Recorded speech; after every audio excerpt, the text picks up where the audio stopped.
What's up, Buttercup? I'm Pam Barnes, marketing expert, And I'm Hannah Cox, business strategist, and this is the Go Getter Gals podcast. where everyday gals grow together and you'll find resources to help you grow personally and professionally. Welcome, Go Getter Gals. This is the Go Getter Gals podcast, and it's Pam Barnes and Hannah Cox, and we are here to talk about done is better than perfect. What do you think about this topic, Hannah? This is something that I preach all the time, and with all of my clients, this is something that I'm always pushing for. Just get it done, just get it done. And it's something that I personally feel like I have mastered. So I Ooh. love this topic a lot. Oh, I love that. We're talking about a topic that Hannah feels like she's mastered because I have yet to talk about a topic that I feel like I've mastered. So that's going to be the goal next month. I love that. That's perfect. And that's so good because we need to play on our strengths, right? And cheer on the things that we've done really good at in life because we don't do enough of that. But, anyways, so let's talk about the theme of it. Like, what are we going to talk the nitty gritty stuff? Like, what is done versus perfectionism? Yeah, well, I feel like, when I think about perfectionism, I'm thinking about all the things that cause it. So, like, maybe you're a planner and you spend a lot of time planning things or overthinking it, or maybe you do it and you feel like you need to fix it and you do a lot of editing, or maybe you doubt what you've done and you want to do some research first. And really, what it comes down to is your fear of being perceived. I think that people will always, always, always feel like every single thing they do is a full picture of who they are and it's part of their identity, when I truly know that that's not the case. And I think that once we talk about it, more people will see how that's just not the case. Everything you do in the world is not a full picture of who you are as a person. But because we feel that way, it's really easy to get stuck and say, well, I don't want to put this out here. I don't want people to perceive me in a way that's less than perfect. Wow, that was so good, Hannah. Oh my gosh. Everything you do in the world is not the true definition of who you are. Like, it's a full scheme of things. Oh, that was so good. You you knocked the breath out of me. I was like, whoa. So good. So good. So, gals, when you're listening to this, I understand completely. And we need to learn that taking imperfect action is moving the needle. And a lot of times we talk ourselves out of moving the needle because we're afraid of not being perfect and being seen in a negative light. And the fact of the matter is we're not perfect. There's not one single human being on this planet that is perfect that I have met. And I have heard them say that they are perfect. So we've got to just throw that out. Today, we're just going to throw it out. We're just not going to do that anymore. Exactly. And I think so, okay, I just talked about it. It's fear of being perceived, or fear of being judged, or looking inexperienced. This really shows up when you're a business owner and you're trying to put yourself out there and you're afraid that you're going to like taint the water a little bit, because if you put yourself out there and you're less than expert, people aren't going to trust you, so they're not going to work with you, and then you're going to ruin a whole pond of potential customers because you threw the wrong bait out there and no one, took a bite. And I think that this really shows up in like not posting content when you're supposed to. Uh Delaying your goals because things aren't being put out, and so you're like, well, I was going to hit this, my goal was to hit this revenue by this month, but I'm not ready to post my product or my service, so I'm just going to wait until next quarter to do that goal. um Rewriting stuff to make sure that, like, obviously you want good grammar, you want it to look like you're, like you know how to read and write, obviously. But if you're reading something, if you write an email and you reread it and then you rewrite it and then you have AI rewrite it for you and then you rewrite what AI wrote because you want to make it perfect, you are just wasting time. You are hurting your brand. And it just shows up. And even I'm talking about business owners, but even everyday people, if you are not applying for jobs, if you're procrastinating in any aspect of your life, going on those play dates with other moms, you don't want to do it yet because you're insecure about your house or your body or your appearance.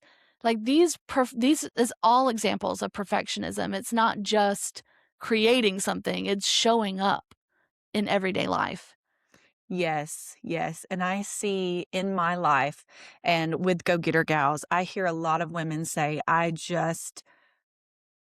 seen as someone that doesn't do anything, or my family have called me lazy, or I'm shut down, or, and they start saying these words as in their definition. And it's like, well, what were you like as a kid?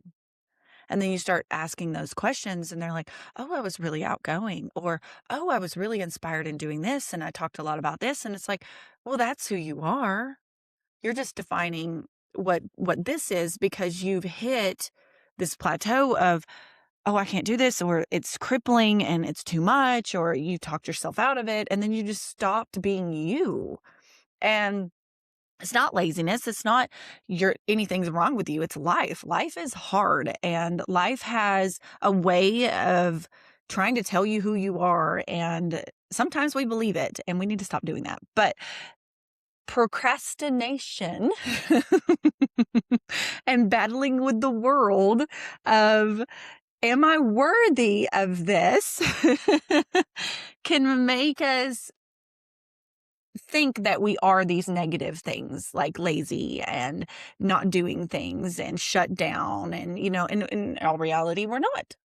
It's Yeah. just our minds tricking us. Well, and I can't remember which episode it was, but we've talked about something really similar before when we were talking about how when we were children, you brought up the example of how you have always been very bubbly, very loud, Mhm. and how the adults in your life told you to be quiet, told Mhm. you to shrink yourself. Mhm. And Mhm. I think that this plays into that too. When you have shown up, I know that I really struggled with spelling as a kid. I could read, but when I would spell stuff, I just so confidently just spelled things wrong, and I got made fun of for it. Simple things like biscuits or cousins. It's almost like I was dyslexic and I would like switch I's and U's or whatever.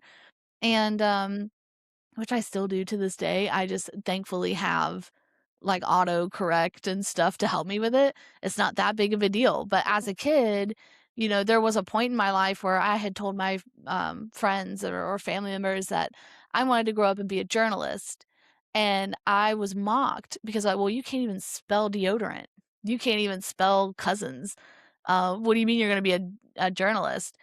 And Mhm. so then there's this, like, nagging from childhood in the back of my head that's like, I need to make sure that everything looks good. All my I's are dotted and my T's are crossed because I don't want anyone to think that I don't deserve to be doing what I'm doing because I can't spell biscuits. You know what I mean? And Mhm. so I think you're right to bring that up. We've talked about it before in another episode, but what happens in your childhood is so foundational to how you show up as an adult, whether you want it to be or not. Mhm.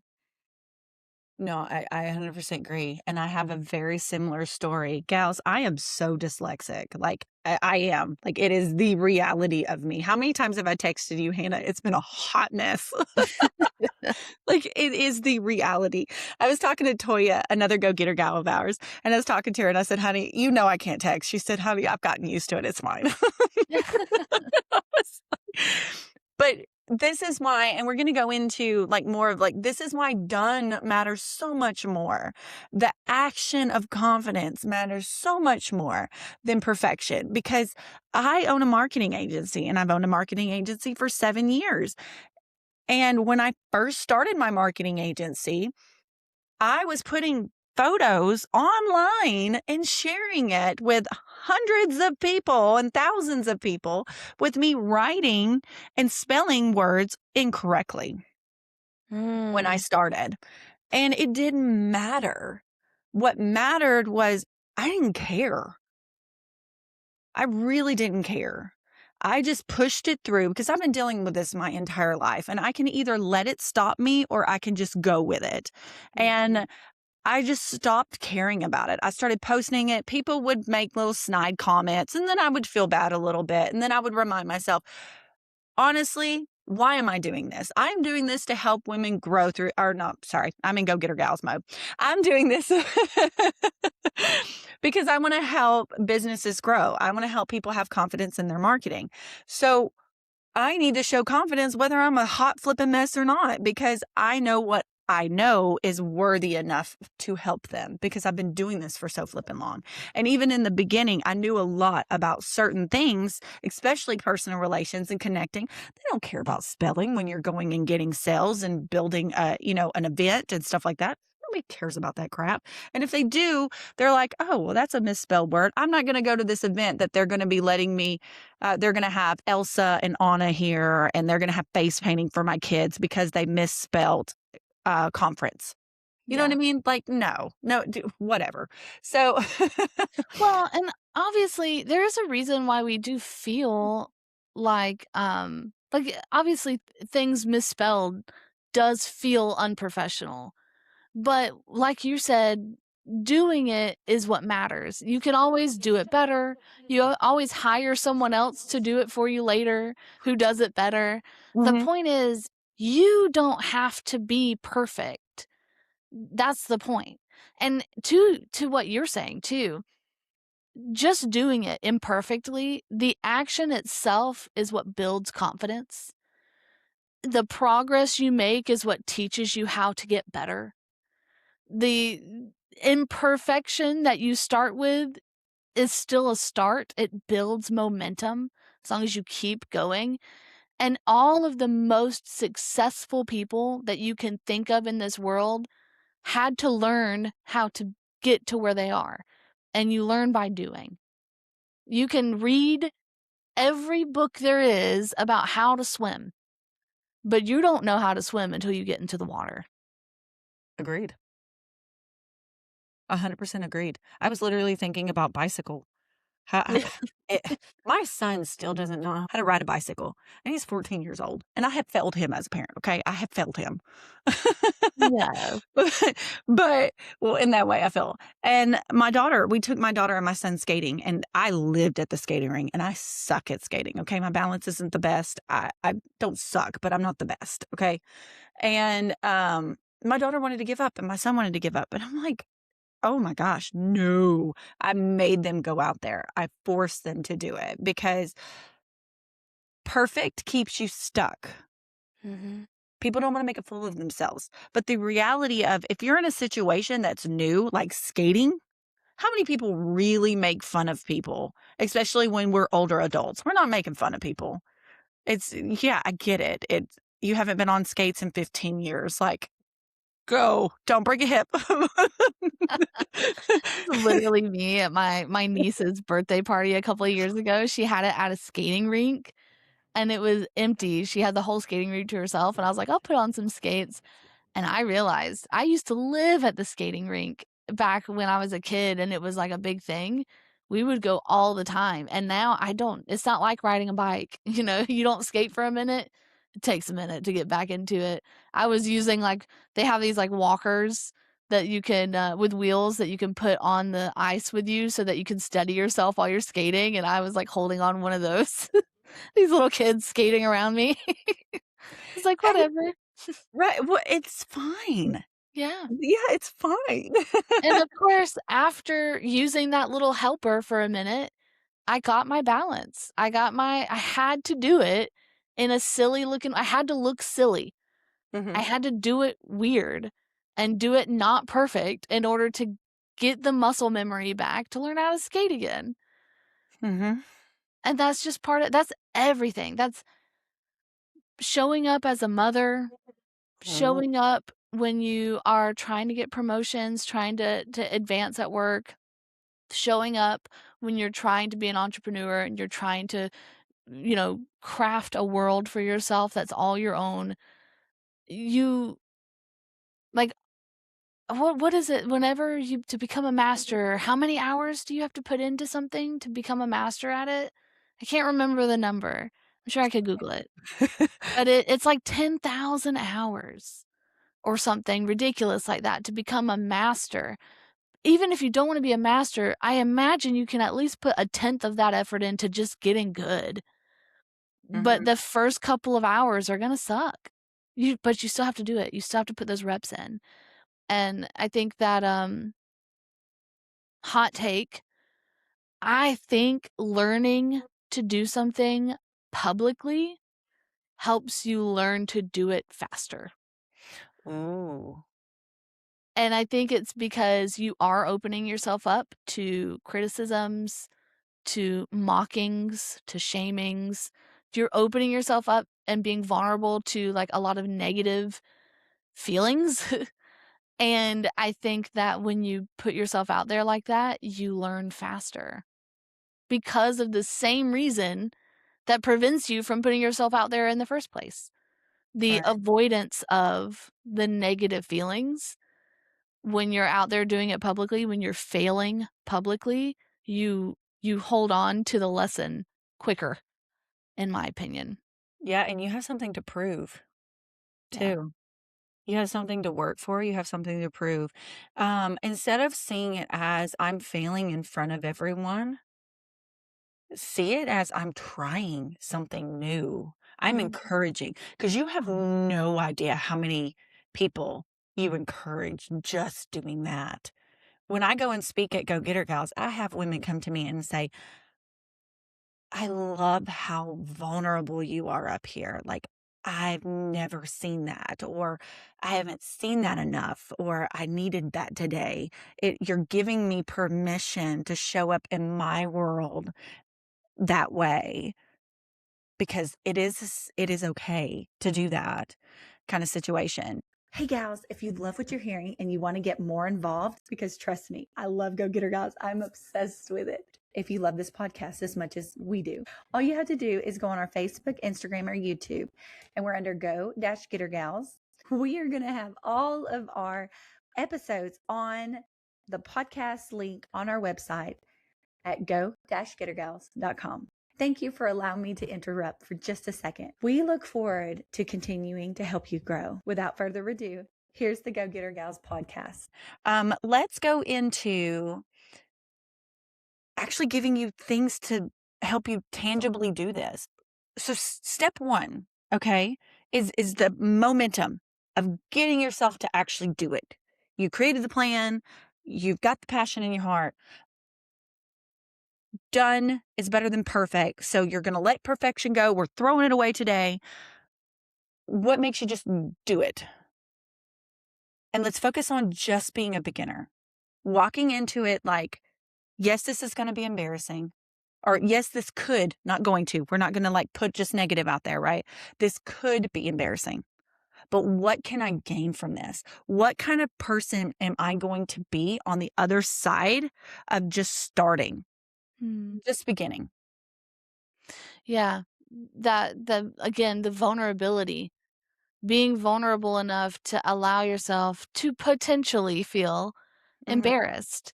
But also, like you said, showing up in that state allows other people to know that it's possible, and it influences other people to say, "Wow, that's something that people can do. I wanna do it too. I wanna grow. I wanna be a business owner. I want to show up for my kids the way that this other mom showed up for hers."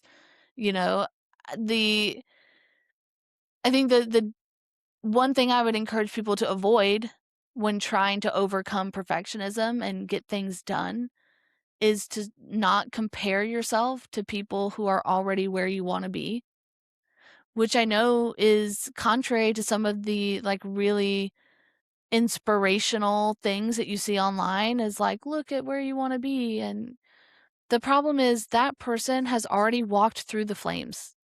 They're already on the other side of it. What you really wanna do, instead of looking at someone who is rich and wealthy and everything, they have all the free time in the world. They own multiple businesses. They travel on a dime. Instead of looking at them and saying, "Wow, that's the life I want," but you're at step 0, you should be looking at the person who is like at step 2. If that's step 100, don't look at step 100, look at step 2. Talk to step 2. Communicate with people who are on the same path as you, but they're not already at the destination. They're just a couple of steps ahead of you. And that way you can talk to them about what are they doing? What helped them? And if you even build these collaborations, which is another thing that we preach about at Go Getter Gals, that we've had a podcast episode about already, collaboration over competition. you know, Collaborating with other people, even if they're doing exactly the same thing you're doing, can only help you. It's not a negative thing. And so don't compare yourself to somebody who's already at the destination. Give yourself permission to learn slowly, grow publicly, make mistakes, and not knowing everything. Stop trying to know it all. We don't know it all. We're one brain. Now, of course, you can use Claude and ChatGPT and Gemini, and you can learn a lot more. And you can be big brain.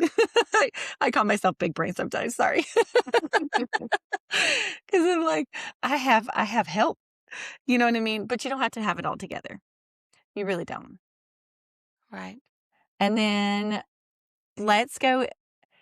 So now let's go into the second step: how to start moving without overthinking. Okay. So I guess what we could do is we can talk about like step by step what is something that you can do. But really, I don't think it's as simple as like step 1, do this, step 2, do that. I Hmm. think it's more of a list of general rules of thumb. Like you want to make sure that you don't wait until you feel confident enough to do something. You just do it. The confidence comes after you do it. Not everything you do has to be this big breakthrough or this life-changing thing. So lower the pressure on yourself. Stop romanticizing perfection. Like, Oh, real life is really messy, and I would argue that you get more traction being relatable than being a perfect example of something. So let life be messy, laugh at yourself if you mess up, let people relate to you as a person, and I think that that's more valuable than showing up looking like you have everything together already. And, of course, focus on being consistent, do all the small things. You want to make sure that you're actually checking boxes, and this goes back to another thing that I preach all the time, which is, you know, being specific and measurable with the goals that you're setting for yourself. You can't just say, "One day, I want to be famous." You would need to say, "One day, I hope to have 100,000 followers on a specific platform." You have to make it measurable, because how else do you know when you've accomplished it? And that even matters for the really, really small things. It matters if you're like, I need to post on my social media 2 times this week. That's really specific, it's really measurable, and it's small. You can do that. And you can make it as specific as you want. You can also say, I want to do 2 videos, or I want to do a text, I want to tweet or whatever. Like, be really specific, be really measurable, be consistent, and like measure even the small things. Celebrate those small wins, because that's what stacks up to getting to a point when you post stuff out, you're always feeling really good and confident about the thing you're producing, the quality of your work. It increases with repetition, and if that's the case, then make those steps as small as possible so that you can repeat, repeat, repeat, repeat, repeat, and get that repetition out of the way, so that you can get good, basically. Very well said. Very, very well said. So let's ask some questions. This is some things I want you to think about, okay? What's something that you've been wanting to start that you haven't? Where does perfectionism show up in your life right now? And what are some of the things that you can do to overcome that? Because that's what we're talking about today. We all Yeah. have things we're avoiding. We all have things that we're afraid to start. And perfectionism and worry and fear, it gets in the way with all of us. But what are the steps you're going to take? What are the things you're going to do? Because you deserve to be the person that you're destined to be. You deserve that in your life. And I want you to have that. Hannah wants you to have that. All of the go getter gals, we want you to have that. So, again, we're throwing out perfectionism today. And we're like, okay, this thing that I've been avoiding, I'm going to do it. I don't know how I'm going to do it yet, but I'm going to create a plan. I'm going to go into ChatGPT and Claude AI and Gemini, and I'm going to build out a plan. Yeah. Well, you know what, Pam? Let's lead by example. Why don't we answer those questions too? We could say, where either something that you have been wanting to start but you haven't started, or where do you feel like perfectionism is showing up most in your life? Oh, public speaking. Public Mm. speaking. So I have always said, because Zig Ziglar and Jim Rohn say this repeatedly, you must become to have.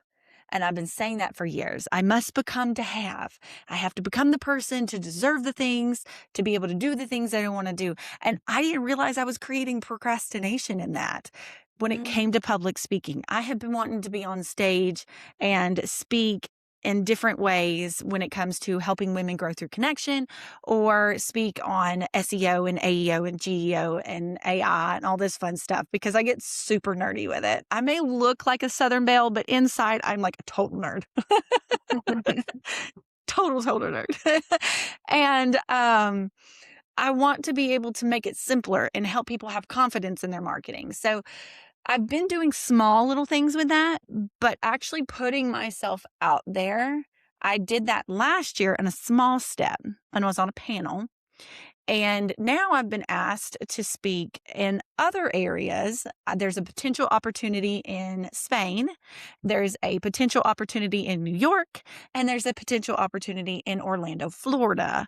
And those two, the last two, are part of the same business. But still, it's that I've been struggling with, again, I must become to have. And what all can I do to be the best becoming person I possibly can? And the fact of the matter is I have to just do it.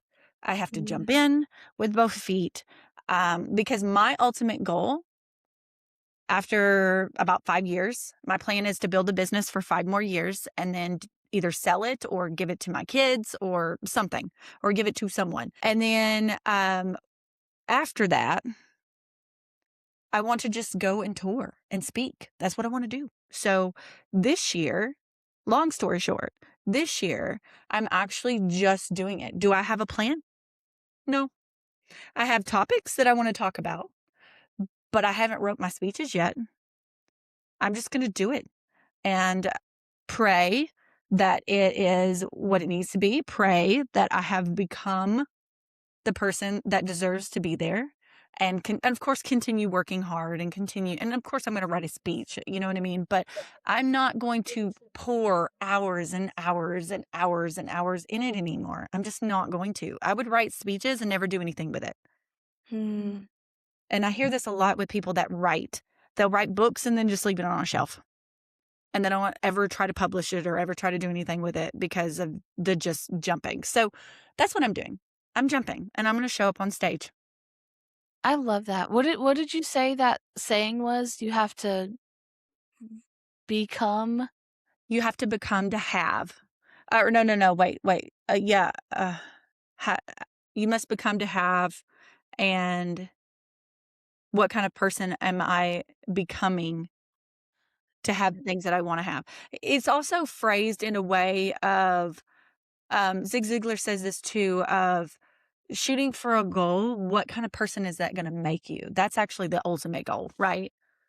Like, it's not achieving the thing that you're gonna achieve, it's the achieving the person that you become to be able to achieve the things that you're gonna achieve. It's the whole mindset of Well, and I get that mindset too, but just hearing you say it, that you must become in order to have, that's literally progress over perfection. It's literally do it imperfectly to be the person you wanna be. That saying is, and I actually know what she's talking about when she talks about that mindset. I've been a part of, like, a bunch of groups where we talk about the mindset of entrepreneurship and all of that and achieving goals on a larger, scale, and they all have that same, um, concept of, "Hey, when you are this successful person, what does your life look like?" And you might say, "Yeah, well, once I have this amount of income and I'm doing this in my business and I'm doing all of these talks, I'll definitely have to be the person who, like, wakes up at 6 a.m. and gets my workout done early, and I think I'm also gonna be the person who does a lot of reflection exercises and blah, blah, blah." Like, you talk about who that person is, and then you turn around and you say, "Okay, well, now you need to act like that person now." Do all the habits of the successful person now before you find that success so that you can have the success. So I understand that, but just hearing you say it, it literally came across as just do the thing. Just become the person. So I think that's really awesome. That's great. Okay, what about you, Hannah? Oh, geez. I think mine is actually a little, like, on a different side of things. So you're talking about your business, and I'm always, like I said, I've mastered the act of showing up imperfectly in my business, of action before everything, to a fault. Like, I definitely, when I think I've mentioned it before, I feel like sometimes I worry about being perceived as someone who is, like, not committal, because I will just start a business, and then I'll go start another business, and then I'll go try this new thing, and then because I know that all of these things could lead me to a potential outcome that I want, and I'm just, like, not afraid to just jump into the water over and over and over again.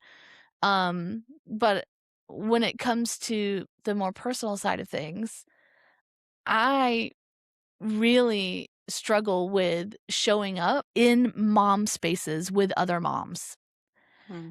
And it's because I am definitely in a season of life where I don't feel like I show up as the person that I see myself as. Like the clothes I wear, or how it's not a secret that I struggle with my confidence and my appearance. And I think that I allow that sometimes to keep me from, for example, going to the public splash pool with another mom for a play date with our kids, because I don't wanna wear a swimsuit in public because I'm ashamed of, like, how my body looks or whatever. And, I it's on the schedule. It's something I'm gonna do. I'm doing it anyway. It just that's this part of me that struggles to show up and just do the thing. I have to force myself to do it. I have to make commitments to other people so people hold me to it, because otherwise I would just buy a pool, like a kiddie pool for my backyard, and we would just stay home. But that's not what's good for my kids. What's good for my kids is socializing with other children. So I need to go to public and have a play date with other moms and just show up as who I am, and become, so I can become the person I wanna be, so I can have the life that I want, just like you said, so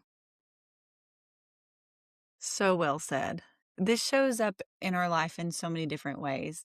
And gals, I hope you really got a lot from this episode and you have the confidence by hearing our story. And we're not the only ones. Ask other women what they're Mhm. avoiding, what they're procrastinating on. And you're going to hear it time and time and time again. Doubt, fear, and the passion in here or the drive in here that they're not doing. And be the change in the world that you need. Show them that they can do it. Or find someone that's doing it and follow them. If you're it If you lead from the front, if you lead from the back, if you lead from the side, find those people to help you get to where you want to be and start doing it. Just do it. That's a great place to end it. It sure Awesome. is. Okay. Hey, gals. Thank you for listening to the Go Getter Gal podcast. All of the information for this episode can be found in the show notes. Make sure that you go and like and follow us on Facebook and Instagram, as well as subscribe to us on YouTube. And to find the latest episodes of the Go Getter Gal podcast, you can visit our website at go-gettergals.com. See you next time.